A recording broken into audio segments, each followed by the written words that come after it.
and happy Friday, and welcome to another live segment of Adoption Awareness. It's a beautiful day here today. I already went out and enjoyed a brisk walk at 8:30 this morning. So I'm up and ready to go, ready to start the rest of my day. But I hope that you're enjoying your day and have some great weekend plans ahead of you. I really felt compelled today, because it is Mother's Day coming up, to talk a little bit about birth mothers. There's a lot of birth mothers that I know, and I'm sure that you know, and maybe there's even some listening, who have made the decision to place their child for adoption.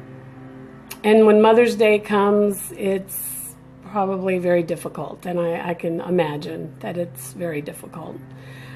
I just want to say, because of where I've been, I can understand.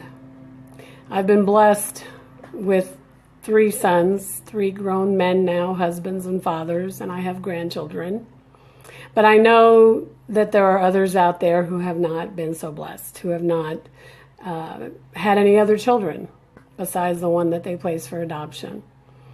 And for that, I can only imagine how difficult this time of year can be. And I am so sorry that it feels painful for you.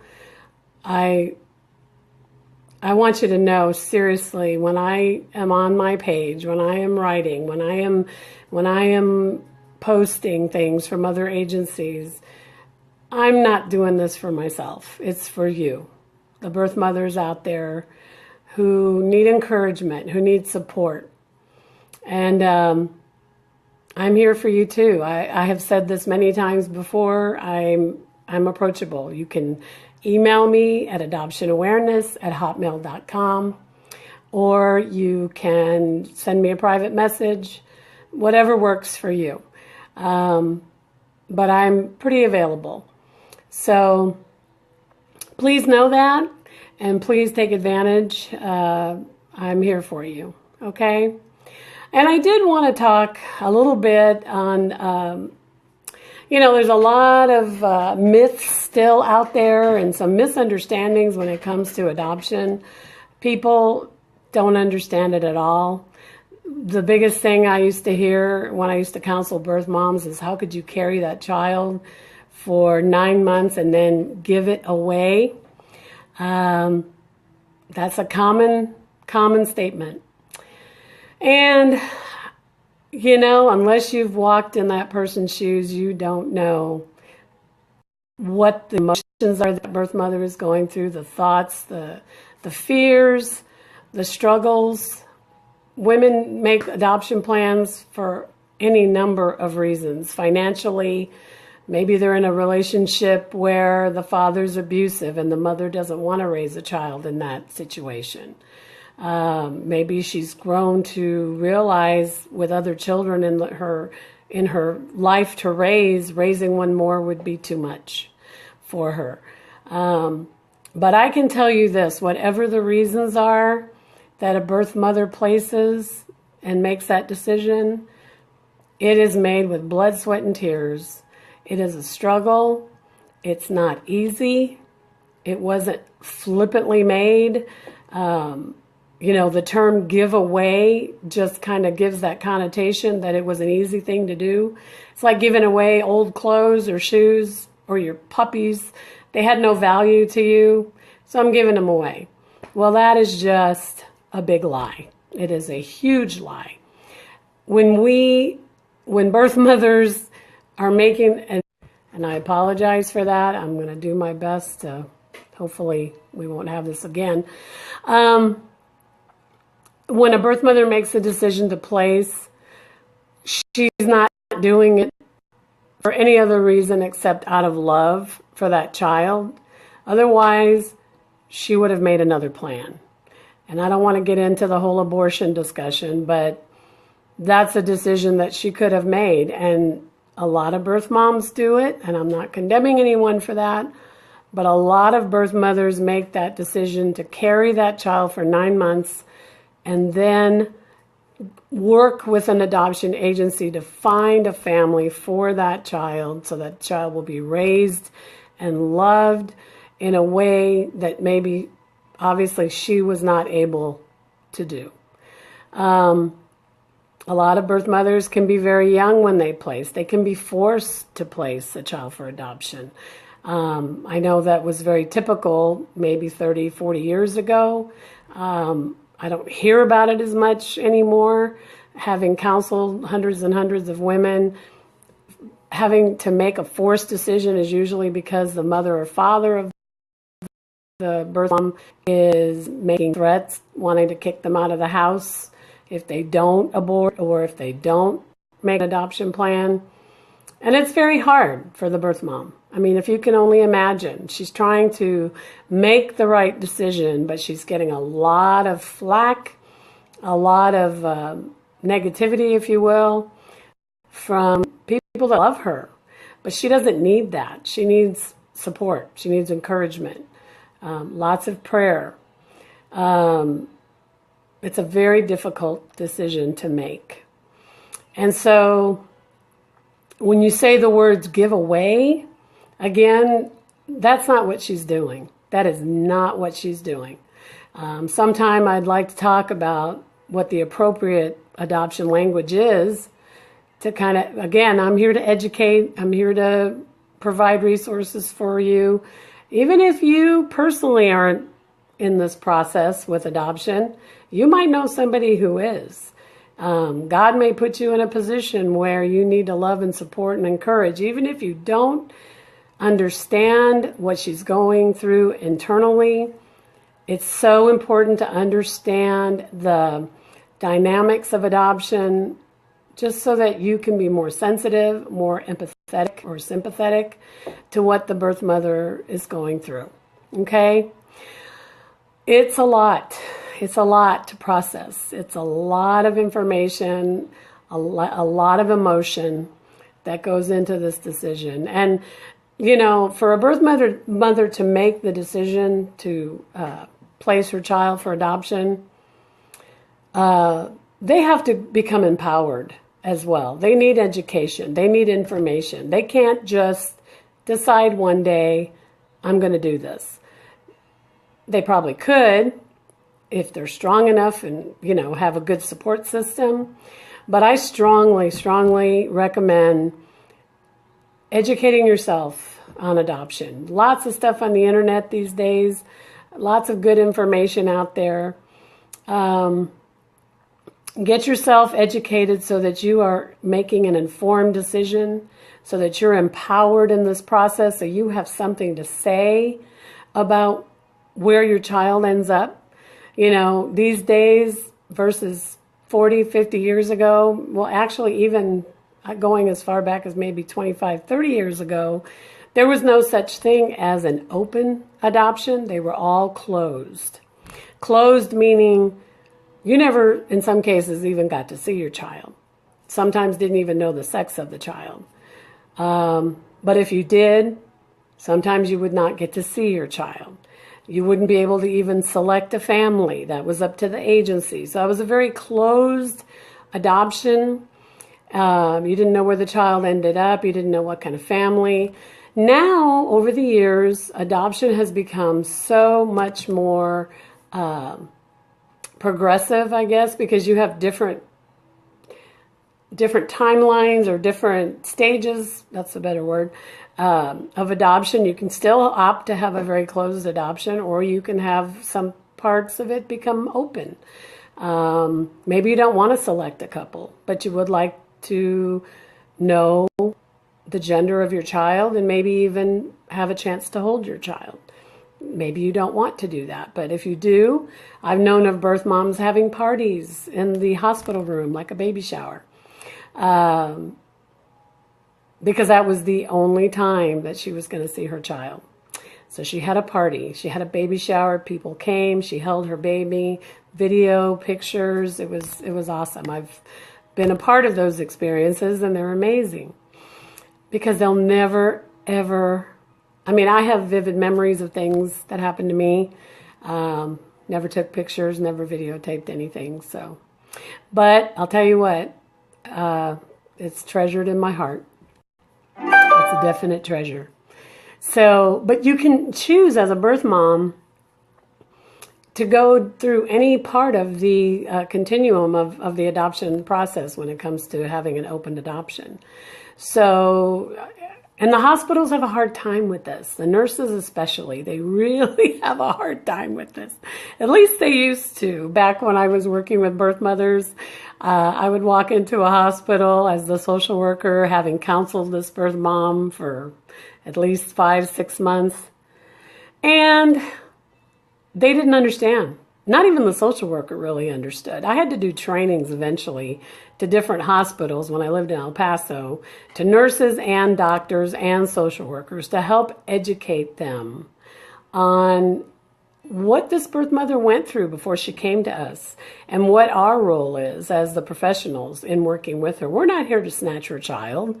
We're not here to pour tons of fear into this woman so that that's her only decision. No, that is not what we were here for.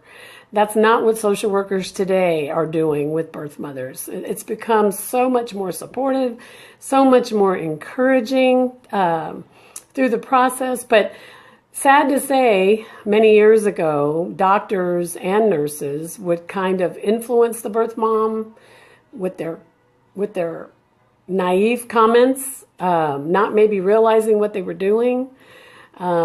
But all it took was one negative comment from somebody, and especially a professional, to make that birth mother change her mind about placing her baby.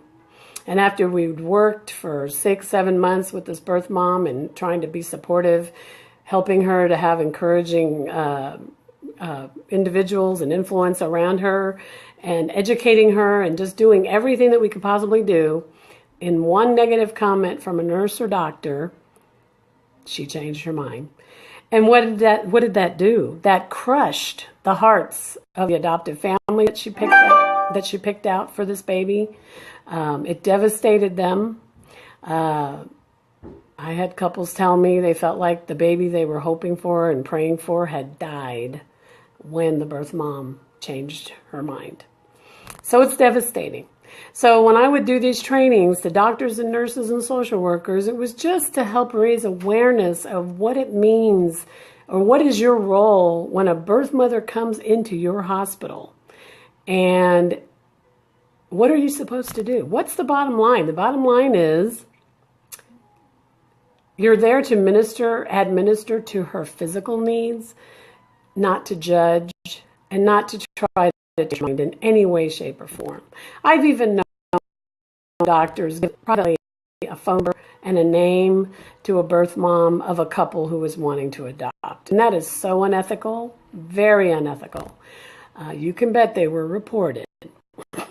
Because we've already been working. Adoption agencies, if a girl comes and wants help with adoption, they go to an agency. They're getting the help that they need. Okay? These are the joys of talking on your cell phone. You get calls, you get messages. So I apologize for that. But what was I saying? Oh, yeah, so it's just so unethical for a doctor or nurse even to do that. So if there's a nurse or a doctor watching, I would please would like to encourage you to please not do anything but what you've been trained to do, and that is to take care of that mom, take care of that baby. But now don't try to influence the birth mother in changing her mind, or, and it doesn't have to be anything really. It can be very subtle what you say. You could say something like what I said earlier. I just don't know how you could carry this baby for 9 months and then give it away. Believe it or not, that is a statement that I have heard that have come back to me from birth mothers who have heard that from nurses and doctors. It's amazing to me. But again, this was 25 years ago, and I pray and I hope that since then things have changed, and doctors have gotten educated, and nurses and social workers in the hospitals have become educated on the subject. It is a tough decision, and again, I applaud every birth mother watching, every birth mother who will be watching this later on. My heart goes out to you. I applaud you because it was a difficult decision. I know it was. But I do want to say, because I think my time is going to end. I don't like to keep these very long. It's only been 15 minutes. I feel like I've been on longer. I'm sorry. I get really real. What you see is what you get. I do want to say that you are loved, that you are not forgotten. To all birth mothers out there, you were very brave for what you did. And I can't say enough how awesome, how selfless your decision was to make that adoption plan for your child. I do want to cover a few things since I have a little bit more time and I can see. Talk about myths, the myths that are hovering over the process of adoption and birth moms. Things that I've heard said before, that one of them is that birth mothers will regret their decision for the rest of their life.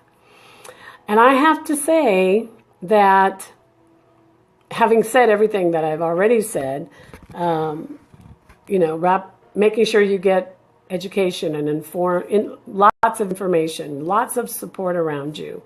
Those things are extremely important. If that is the case, you will never regret your decision. You will always be happy because you were and feel very blessed that you were able to make a plan, which involves also looking at profiles of couples who want to adopt. Every birth mom comes in with their own idea of the family that they would like for their child. Things like, I want my child to be the firstborn or the only child. Or I want my child to live in a nice... I am so sorry. We got disconnected again. I'm thinking of places in my home where I can get a good connection, and obviously this may not be a good place to do it for the next time. But anyway, the things that birth mothers look for varies when they're looking at couples to adopt. Some want a family that has a house, a big house with 1 acre of land, or certain kind of dog. They love, they might look at a profile with the family that has pictures of their dog or dogs, and they'll be thinking that might be the right family for my child. Maybe they want a mom who stays at home while the husband works, or maybe they don't mind that both people work. I mean, it just varies. The degree of what birth mothers look for in a family varies from, just A to Z. So income bracket might be another thing that birth mothers look for. What the father does in the adoptive family. What does he do for a living? That might be important. So when these birth mothers are making a choice of who they want to go to their child, who's going to raise my child, it's a blood, sweat, and tears, just like I said before. It's a very gut-wrenching decision, heart-wrenching as well. And a lot of time is taken in searching. Adoption agencies collect profiles of families, so the girls are able to go through and look at their profiles, read about them, look at their pictures, that kind of thing. So when a lot of heart and soul goes into the planning of placing a child, there's no regrets. There's no regrets. Now, there are situations where birth mom might panic at some stage in her life. It could be years after you've placed, which I think is very normal. And that's the reason that I had started a support group many, many years ago to help women out. I had women coming who had placed 10 years ago, and they just wanted validation. They were going through something in their life. Everything was falling apart, and they wanted to feel, did I do the right thing? I just need to know that I did the right thing in placing my child. So that was perfectly normal. They came 1 or 2 times, and then they never came back. So it just all depends on the individual. Myth, a birth mother who chooses adoption will have serious emotional problems. I don't think so. Yes, it's an emotional decision. Like I said before, it's very, very tough.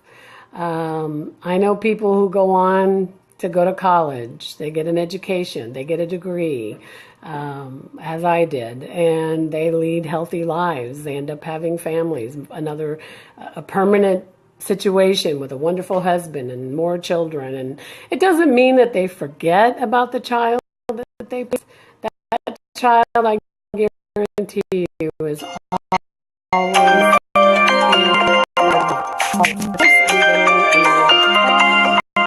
and I'm sorry, this is the day for interruptions. So anyway, a stable life is what they want and what they're seeking, okay? So it's going to happen, and they're not going to have emotional problems, okay? I wish I had statistics of the people who placed, of the women who placed, and what the number of women who had emotional problems, but I don't. So, also, there's a myth that birth mothers who plan adoption are uncaring and they soon forget about their baby. Well, I already kind of covered that for you already, so I'm not going to dwell on that very much, except to say that it's just simply untrue. They're never going to forget the child that they had, the opportunities that they could have had. But again, that baby's always going to be in their heart. They're the most selfless people that I know. And I know quite a few birth moms. And they're the most selfless individuals that I know. It's not an irresponsible act. That is another myth. And myths say they take the easy way out. How can that be an easy way? To me, abortion is an easy way out. Because you want to get rid of the evidence of this little baby hump that's growing, and baby bump, I should say. You don't want people to know, oh, I had a relationship and now I don't. What happened with that, or the marriage, whatever the reasons are. People think abortion is the way to go. But to me, adoption is a hard way to go, because you're carrying that child, you're enduring questions that people naively ask about the pregnancy, about what does your husband want, what do you want, boy or a girl. And even in the year 2016, as progressive as we are as a country, with women getting pregnant without husbands, it still comes up. The older generation will bring it up. It's not easy, and you have to be tough, but you do need to have that support system around you, that positive and support system, that network of family and friends who love you and understand what you're going through, and they're there for you. So it has nothing to do with being irresponsible. It has everything to do with being responsible, to do what's right by this child, okay? Another big myth that has to do with adoption, and I think we're going to stop because I'm going to cover more of this later, but I really wanted to touch on just the birth mother for today, and how special you are, how much respect a lot of people have for the decision that you made about placing your child. Ignore the negativity. Ignore those people who just don't understand. Those kind of things are going to be hurtful, yes, but just ignore them, because you did the right thing. You know that your child is healthy and happy and well cared for and very, very loved. And prayerfully, one day you may have the opportunity to see your child again. I never hoped for that. I never held out for that. My child's now 28 years old. And that's another story for another time. But I do know he was happy. He is, and still was raised in a great family. Happy, healthy, loved, extremely loved, cared for. So I want to close with that and just let you all know again, especially birth moms if you're watching. Please feel free to write me, email me. Like I said, there's ways to get in touch with me. I'd be happy to have a conversation with you, even on the phone. If we get things started with email, I'd be happy to continue a conversation with you. Okay? So again, God bless you, and I wish all mothers, all birth mothers, a very, very happy Mother's Day. If it's hard for you right now to go through this process because your child's not with you, I will say a special prayer for you, and I pray that others will too. It's just so important that you have peace and that you have joy and that you understand the love of the Father. He cares for you and loves you so very much. So I wish you a happy Mother's Day, my sisters. God bless you. Bye for now.